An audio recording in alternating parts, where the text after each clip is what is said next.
I'm the co-medical director of the emergency department. Been here a couple of years now. But before that, what'd you do, Todd? I was active duty military for almost 8 years, and I'm from Arkansas originally. Went to medical school at UAMS in Little Rock. Trained at Fort Hood, Texas, and ended up at Fort Lewis, Washington. Deployed with the 86th Combat Support Hospital out of Fort Campbell, Kentucky.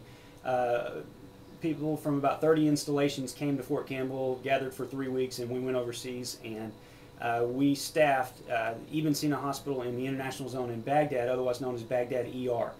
It's the same place HBO did an award-winning documentary on back in 2006 when they were there. Todd, when you first got those orders that you were going to go there, what was your initial reaction? Well, my initial thought was, of all places in Iraq, I'm going to the Baghdad ER. Emergency physicians in the military are all over the country, and a lot of them had been sitting idly by, not doing a whole lot, even during the troop surge. They're out at smaller aid stations, and I had no idea where I would go. And when my order said I was going to the busiest and premier trauma center, combat trauma center in the world, it was a bit humbling.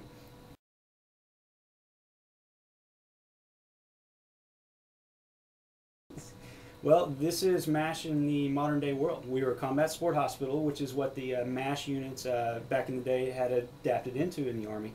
And our rules were quite a bit stricter. They had, I won't say they had more fun than we did, but they definitely had a more lax attitude. Trauma-wise, same idea. Helicopters all day long, non-stop. 95% of our casualties came by air. And they would come into, we were the initial part of the hospital that they would arrive to in the ER, and our goal was 15 minutes to have them stabilized and off to the operating room.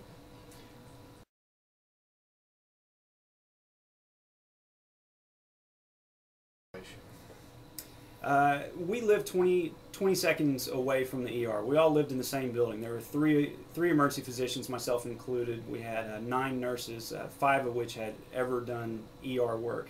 And we had 16 medics, 1 of which had ever done trauma.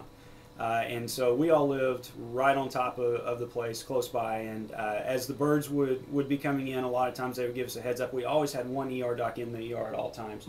And so they would call us if they needed help. We would come down.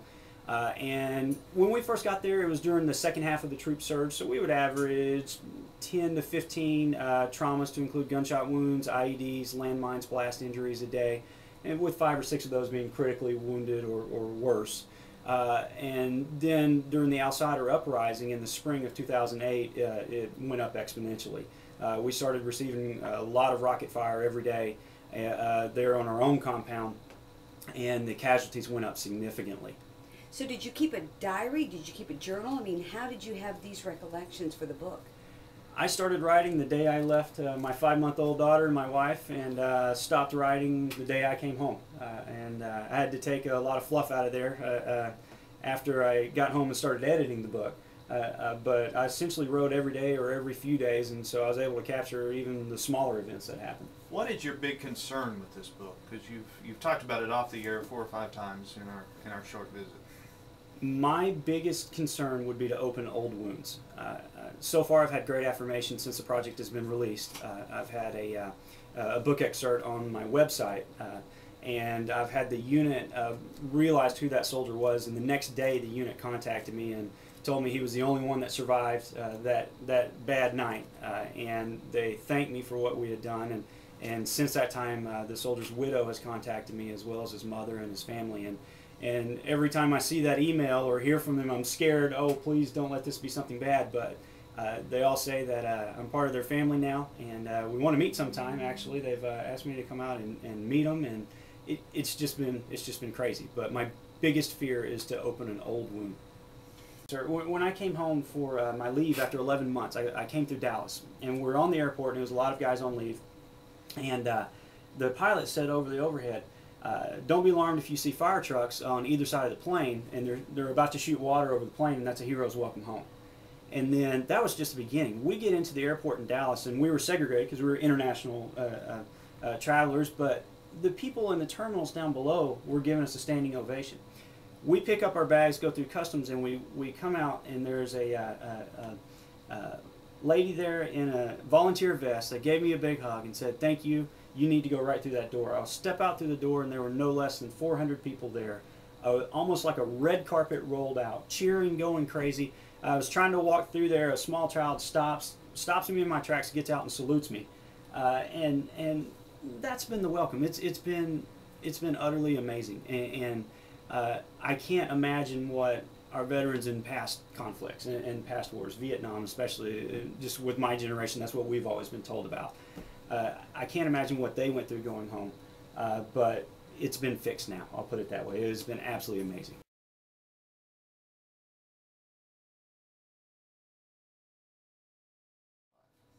I have, and I always did, but now even more, I have the utmost respect for the American soldier.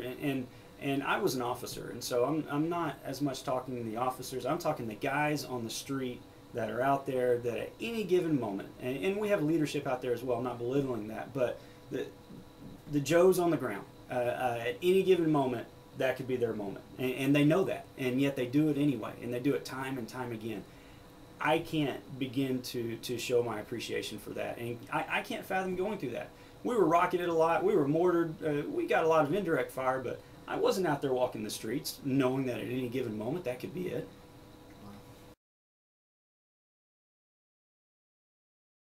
Well, it's a small project right now.